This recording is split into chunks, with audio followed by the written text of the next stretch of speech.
أعوذ بالله من الشيطان الرجيم. بسم الله الرحمن الرحيم.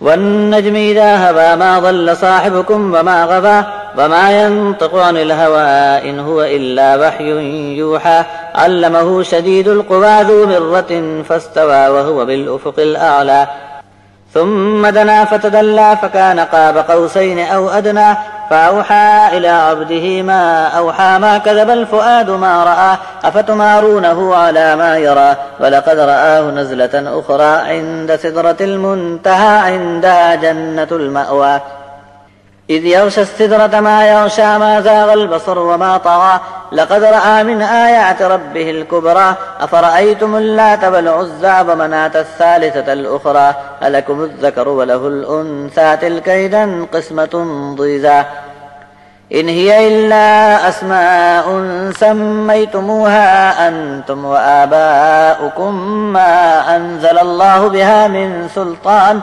إن يتبعون إلا الظن وما تهوى الأنفس ولقد جاءهم من ربهم الهدى أم للإنسان ما تمنى فلله الآخرة والأولى.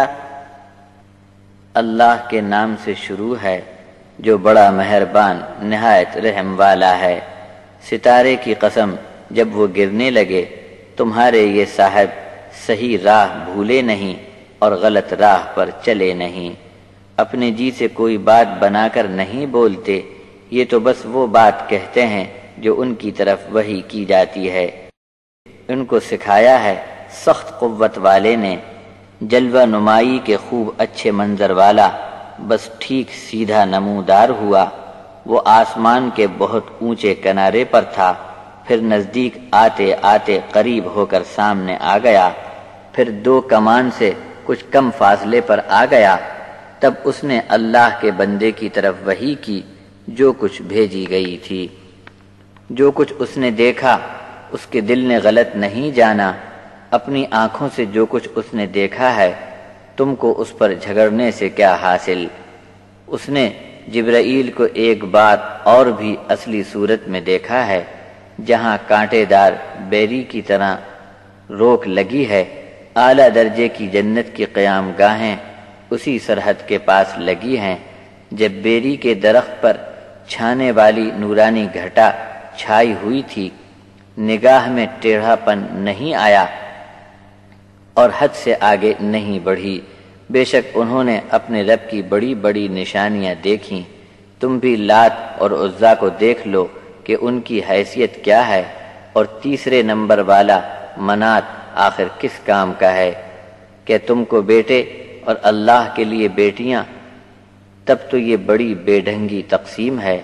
تم اور تمہارے باپ دادوں نے یہ سب نام دھر لیے ہیں. اللہ نے کبھی ایسی نامعقول باتوں پر کوئی سند نہیں اتاری.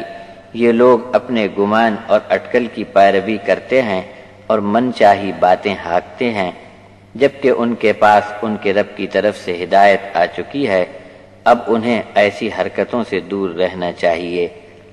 کیا انسان جو تمنا کرتا ہے سب پوری ہو جاتی ہے؟ یاد رکھو کہ آخرت اور پہلی زندگی سب اللہ کے اختیار میں ہے.